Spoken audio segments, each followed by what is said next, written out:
যে ব্যক্তি রমজানে রোজা রেখে মিথ্যা বলা, মিথ্যা আচরণ, নাফরমানি আচরণ ছাড়তে পারে নাই, খোদার কসম নবীজি বলছে ওই নাফরমান খাদ্য এবং পানীয় থেকে উপাস থাকার কোনো প্রয়োজন আল্লাহর নাই।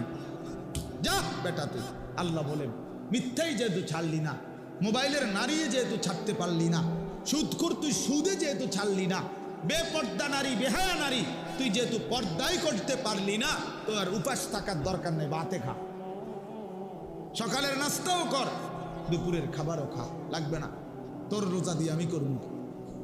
ফালাইসা লিল্লাহি হাজাতুন, সরাসরি হাদিস, আল্লাহর কোনো প্রয়োজন নাই। আল্লাহ কি অভাবের কারণে যে আমার বাতে শর্ট পড়ে গেছে এই জন্য এক মাস আমার খাবারের শর্ট, এই জন্য আল্লাহ তাআলা খানা কমাই দিছে? তাই না? নবী সাল্লাল্লাহু আলাইহি সাল্লাম বলছেন কাম মিন সাইমিন লাইসা লাহু